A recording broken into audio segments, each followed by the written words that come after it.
ராணிப்பேட்டை மாவட்டம் முத்துக்கடை பேருந்து நிலையத்தில் பெண் குழந்தைகளுக்கு எதிரான பாலியல் சீண்டல் குறித்த விழிப்புணர்வு கலை நிகழ்ச்சி நடைபெற்றது. மாவட்ட காவல்துறையின் சார்பில் சமூக நீதி மற்றும் மனித உரிமைகள் சார்பில் நடந்த கலை நிகழ்ச்சியில் மாவட்ட காவல் கண்காணிப்பாளர் விவேகானந்தர் சுக்லா பங்கேற்றார். நாடக கலைஞர்கள் யமதர்மர், பூசாமி, முருக கடவுள் போல வேடமணிந்து தத்துரூபமாக நடித்து விழிப்புணர்வை ஏற்படுத்தினர். குழந்தைகளுக்கு 1098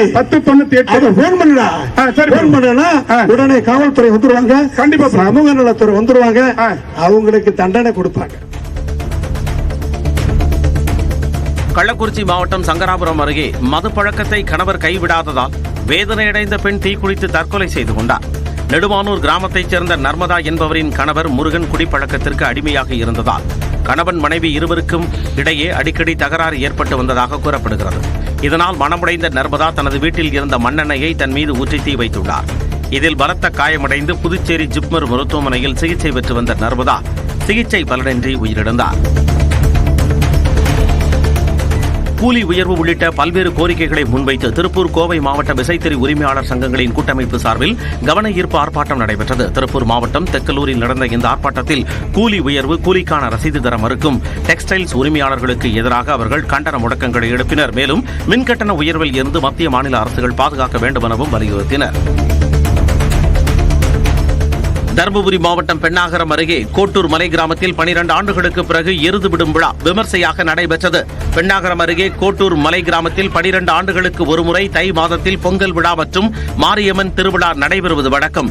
அந்த வகையில் நடைபெற்ற எருது விடும் விழாவில் கோட்டூர், திருமல்வாடி, பெல்ரம்பட்டி உள்ளிட்ட கிராமங்களில் இருந்து கொண்டுவரப்பட்ட எருதுகள் அவிழ்த்து விடப்பட்டன. இதில் 400க்கும் மேற்பட்ட காளைகள் சீறி பாய்ந்தன. இந்த நிகழ்வை கோட்டூர் மட்டுமின்றி அருகில் உள்ள ஏரிமலை, அலக்கட்டு, மஞ்சுமலை உள்ளிட்ட மலை கிராமங்களில் இருந்தும் ஏராளமானோர் வந்து கண்டு ரசித்தனர். ஈரோடு மாவட்டம் பெருந்துறை அருகே பட்டா மாறுதலுக்காக லஞ்சம் வாங்கிய கிராம நிர்வாக அலுவலரை லஞ்ச ஒழிப்புத்துறை காவலர்கள் கையும் களவுமாக பிடித்தனர். பெருந்துறையைச் சேர்ந்த மஞ்சு என்பவர் பட்டா மாறுதலுக்காக புங்கம்பாடி கிராம நிர்வாக அலுவலர் ஜெயசுதாவை அணுகியுள்ளார். அப்போது பட்டா மாறுதலுக்காக ஜெயசுதா 2500 ரூபாய் லஞ்சம் கேட்டதாக கூறப்படுகிறது. இது தொடர்பாக லஞ்ச ஒழிப்புத்துறையிடம் மஞ்சு புகார் அளித்துள்ளார். இதையடுத்து அவர்களின் அறிவுறுத்தலின் பேரில் ரசாயனம் தடவிய ரூபாய் நோட்டுகளை விஏஓ ஜெயசுதா வாங்கும் போது மறைந்திருந்த லஞ்ச ஒழிப்பு போலீசார் கையும் களவுமாக பிடித்தனர். மேலும் அரசு பணியாளராக இல்லாமல் தனிப்பட்ட முறையில் உதவியாளராக இருந்த கருங்கல் பாளையத்தைச் சேர்ந்த பூபதி என்பவரையும் கைது செய்து விசாரணை மேற்கொண்டு வருகின்றனர். சென்னை பாலவாக்கத்தில் மகன் அடித்ததில் பலத்த காயமடைந்த உதவி ஆய்வாளர் சிகிச்சை பலனின்றி உயிரிழந்த சம்பவம் அதிர்ச்சியை ஏற்படுத்தியுள்ளது. பாலவாக்கம் முத்தாலம்மன் கோவில் தெருவைச் சேர்ந்த விஜயபாஸ்கர் சென்னை விமான நிலையத்தில் SPCID காவல் பிரிவில் உதவி ஆய்வாளராக பணிபுரிந்து வந்தார். இந்நிலையில் அவருக்கும் அவரது மகனுக்கும் ஏற்பட்ட தகராறில் அவரது மகன் சுகாஸ் விஜயபாஸ்கரை தாக்கியதில் பலத்த காயமடைந்து தனியார் மருத்துவமனையில் சிகிச்சை பெற்று வந்தார். இதையடுத்து அவரின் மகன் மீது கொலை முயற்சி பிரிவின் கீழ் காவலர்கள் வழக்கு பதிவு செய்தனர். இந்த நிலையில் சிகிச்சை பெற்று வந்த உதவி ஆய்வாளர் விஜயபாஸ்கர் சிகிச்சை பலனின்றி பரிதாபமாக உயிரிழந்தார். இதையடுத்து கொலை முயற்சி வழக்கை கொலை வழக்காக மாற்றி காவலர்கள் விசாரணை மேற்கொண்டு வருகின்றனர். தூத்துக்குடியில் இருந்து இலங்கைக்கு கடல் வழியாக கடத்தப்படவிருந்த 1 கோடி ரூபாய் மதிப்பிலான புகையிலை போதைப் பொருட்களை கியூப் பிரிவு காவலர்கள் பறிமுதல் செய்தனர். தூத்துக்குடி மாவட்டம் விளாத்திகுளம் அருகே கல்லூரணி கடற்கரை பகுதியில் கியூப் பிரிவு காவலர்கள் ரோந்து பணியில் ஈடுபட்டிருந்தனர். அப்போது சந்தேகத்திற்கிடமான வகையில் நின்று கொண்டிருந்த சரக்கு வாகனத்தை சோதனை செய்தபோது அதில் 30 மூட்டைகளில் 40 கிலோ புகையிலை போதைப் பொருட்கள் இருந்தது தெரியவந்தது. இதையடுத்து வாகனத்தில் இருந்த சித்திரைவேல் மற்றும் சிவபெருமாள் ஆகியோரை கைது செய்து விசாரணை நடத்தியதில் புகையிலை போதைப் பொருட்கள் இலங்கைக்கு கடத்தப்படவிருந்தது தெரியவந்தது.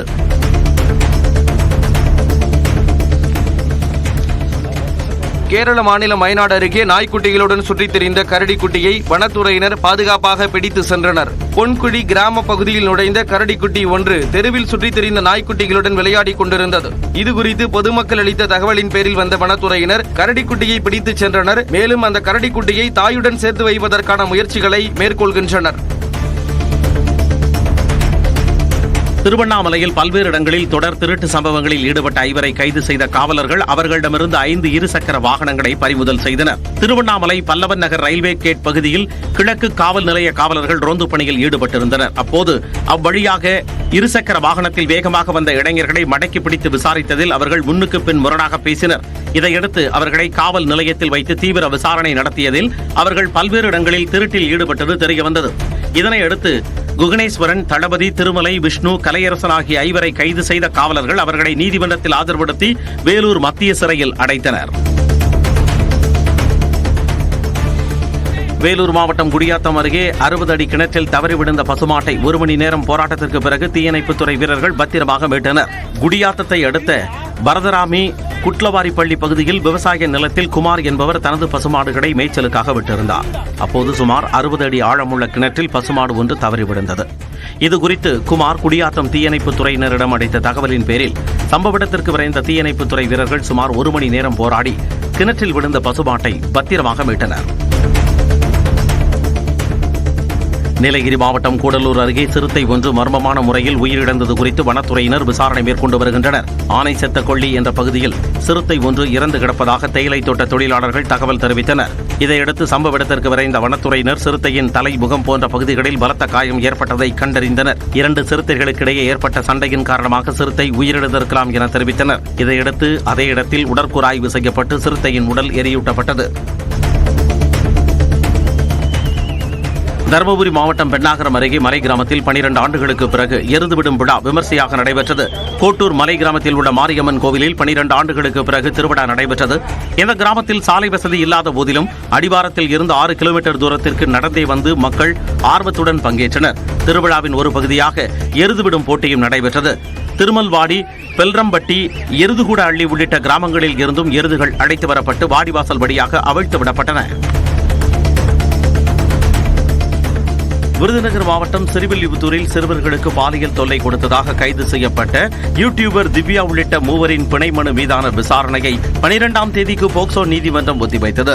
சிறுவர்களுக்கு பாலியல் தொல்லை கொடுத்து அதனை வீடியோ எடுத்ததாக யூடியூபர் திவ்யா உள்ளிட்ட 4 நபர்களை சிறுவில்லிபுத்தூர் மகளிர் காவல் நிலையத்தினர் கைது செய்தனர். இந்நிலையில் இவ்வழக்கில் கைதான திவ்யா, கார்த்திக், ஆனந்த் ஆகியோர் பிணை கோரி சிறுவில்லிபுத்தூர் போக்சோ நீதிமன்றத்தில் மனு தாக்கல் செய்துள்ளனர். இந்த மனுவை ஏற்றுக்கொண்ட நீதிமன்றம் மனு மீதான விசாரணையை பிப்ரவரி 12ஆம் தேதிக்கு ஒத்திவைத்து உத்தரவிட்டுள்ளது. வேலூர் மாவட்டம் திருமலைக்குப்பம் பகுதியில் மலைப்பாம்பு ஒன்று சாலையில் படுத்திருந்ததால் வாகன ஓட்டிகள் அலறி ஓடினர். 8 அடி நீளமுள்ள மலைப்பாம்பு படுத்திருப்பதை கண்ட மக்கள் வனச்சரகத்திற்கு தகவல் தெரிவித்தனர். விரைந்து வந்த வனக்காவலர்கள் மலைப்பாம்பை லாவகமாக பிடித்து எடுத்துச் சென்று காட்டில் விடுவித்தனர்.